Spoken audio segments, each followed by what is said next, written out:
Oui, bonjour. Alors, une petite vidéo sur le branchement de vos appareils, hein. Des choses qu'il faut faire attention, hein. En général, on ne prend pas garde, on ne fait pas attention, hein, et on branche un peu ces appareils sur des multiprises comme ça. On met un peu de tout dessus, mais on ne respecte pas vraiment les normes. Alors, je vais essayer de vous expliquer, hein, le plus simplement du monde. Alors, j'ai fait des petites étiquettes. Comment savoir si on peut brancher une prise de courant, plutôt un appareil sur une multiprise, hein. Quand vous n'avez pas plusieurs prises de courant, en général on met des multiprises, et en fonction de la prise de courant qu'il y a sur votre mur. Alors, là nous avons 4 appareils. Alors c'est un exemple que j'ai pris simplement pour les watts, hein.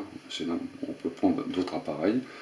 Une cafetière électrique 800 watts, un petit radiateur de 2000 watts, un presse-orange de 40 watts, et un four à micro-ondes de 900 watts, hein, maximum. Ici en puissance, j'ai 900 watts. Alors, il peut y avoir des fours à 1500 watts. Celui-là, il fait 900 watts.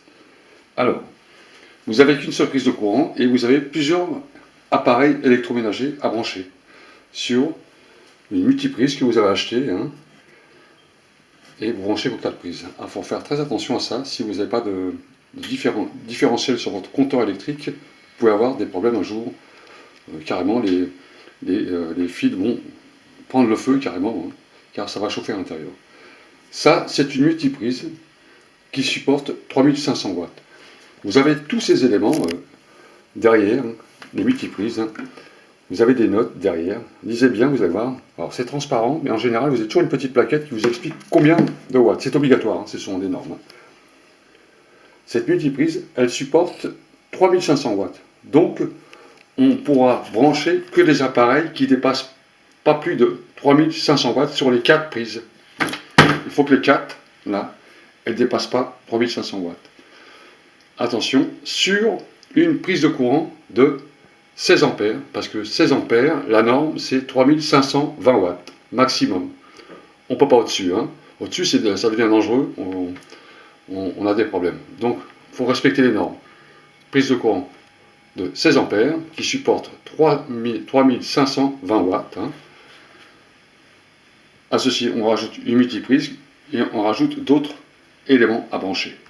Alors, si j'allume par exemple mon four à micro-ondes, ma cafetière électrique, mon petit radiateur d'appoint si j'ai pas trop de chauffage en hiver dans ma cuisine par exemple, ou un autre appareil bien sûr, ça c'est un exemple, et mon presse-orange en même temps, j'aurai un total, j'ai fait une petite fiche, j'aurai un total de, vous voyez, j'ai fait le calcul, de 3740 watts. Vous voyez les éléments là.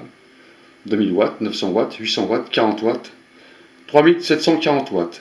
Ça veut dire que si j'allume les 4 appareils en même temps, je risque un incendie.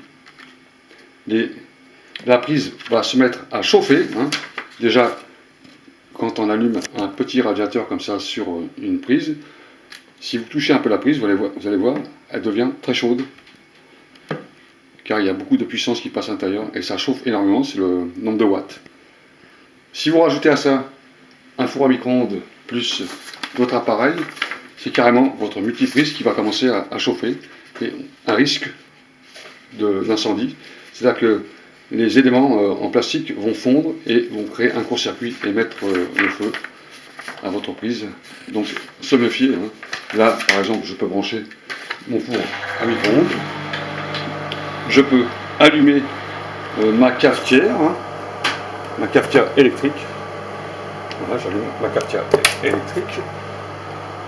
Et là, je peux actionner mon presse-orange. Encore. Là, j'aurai pas de la chaleur. Si j'allume cet appareil, moi je suis à côté, donc je sais ce que je fais. Admettons, si j'allume mon radiateur, là j'envoie beaucoup de puissance à l'intérieur, et là je vais avoir cet élément-là, la multiprise, et même les appareils à l'intérieur qui vont commencer à chauffer et fondre. Donc dans le départ ça va, mais si vous le laissez très longtemps, ça va chauffer. Donc faire très attention à ça, hein. Quand vous avez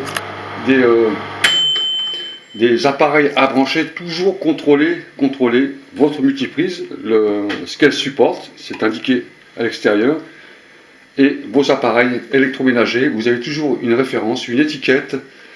En dessous, il y a une étiquette où j'ai 800 watts. Sur l'appareil de chauffage, vous avez une étiquette en dessous qui indique le nombre de watts. Hein. Il est toujours indiqué derrière, hein. Je l'ai ici, moi, hein. La puissance, tout le temps. Hein. Sur le presse orange, c'est indiqué derrière 40 watts, qui vous indique le nombre de watts que l'appareil donne. Hein. Voilà, donc ça c'était une petite vidéo sur les multiprises. Hein. Il y a des fois même, il y a des multiprises où on en a 5 ou 6 et on branche tout dessus. Et ça, faut faire vraiment très attention, hein. Surtout quand vous n'êtes pas là, vous allumez tous vos appareils et il y a un risque. Bon, admettons si je branche par exemple 4 appareils comme ça, 4 petits chauffages comme ça, sur la multiprise, vous pouvez être sûr que vous avez un incendie là. Hein. On a 8000 watts. Hein. C'est-à-dire que l'appareil va demander au compteur une puissance de 8000 watts. Vous vous rendez compte, hein.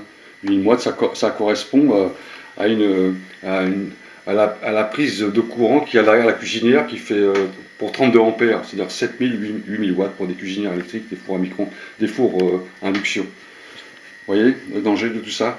Donc faire toujours très attention, hein, quand vous branchez vos appareils aux références qu'il y a marquées sur vos éléments électriques. Hein. La prise de courant, 16 ampères, c'est ça. Vous avez toutes les normes sur Internet. Hein. 20 ampères, 32 ampères. Alors 16 ampères, c'est toujours 3520 watts maximum. Hein. Après, au-dessus, ça devient dangereux. Les multiprises, tout le temps, regardez le support en watts que la prise peut contenir. Hein. Et ensuite, vos appareils, vérifiez vos appareils, le nombre de watts que ça consomme. Voilà. Donc c'était une petite vidéo simplement pour expliquer à peu près toutes ces normes électriques qu'on a à respecter pour éviter des incendies ou alors d'autres dangers électriques, hein, des câbles qui fondent, etc. Voilà, messieurs, dames, à bientôt. Salut!